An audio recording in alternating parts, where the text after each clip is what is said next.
Sa nalalapit na Sharks Billiards Association o SBA Season 2, ano-ano nga ba ang dapat abangan sa liga?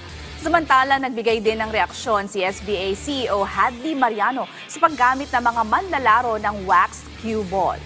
May ulat si teammate Bernadette Tinoy.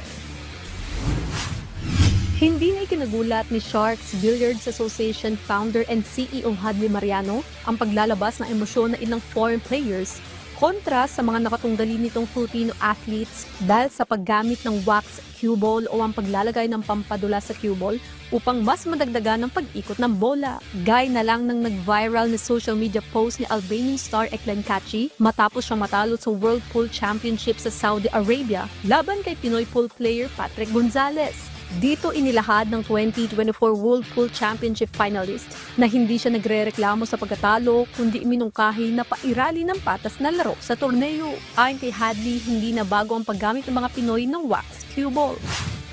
Siguro sa foreigners, sa international scene, bago siya. Dito sa Philippines, matagal na siyang ginagawa. In fact, there are games in Philippines na tanggap nila na may wax yung bola. So, magaling tayo kasi sa wax eh. Pero syempre, itong mga tournaments na to abroad, hindi siya kasama do sa rules. No, hindi siya naka-specify sa rules. So may konting gray area sa kanya.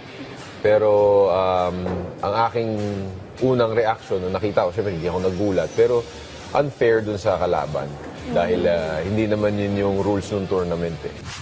Samantala, 2 buwan naman bago ang tunggalian ng mga manlalaro sa SBA Season 2, kinumpirma ni Hadley na hindi niya papayagan ng paggamit ng wax cue ball. Sinabi niya rin ng mga dapat abangan sa edisyon ngayong taon, lalo't mas marami na ang mga manlalaro sa liga.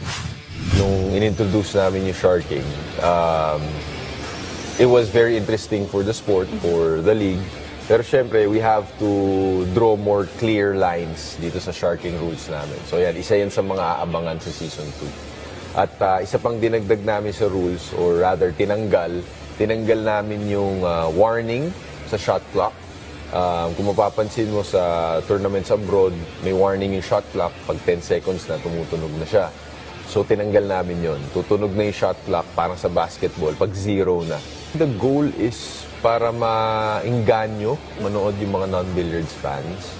Kasi pag ako nga fan ako ng billiard, pero pag nanood ako ng typical billiard match, tahimik lang siya. So it's very boring. Unlike ito, nung ginawa namin to, very exciting siya at mas engaging for audiences. Magsisimula ang pagsargo ng mga kalahok sa SBA Season 2 ngayong darating na September 15 sa Sharks Arena and Sports Bar sa Quezon City. Bernadette Tinoy para sa Atletang Pilipino, para sa Bagong Pilipinas.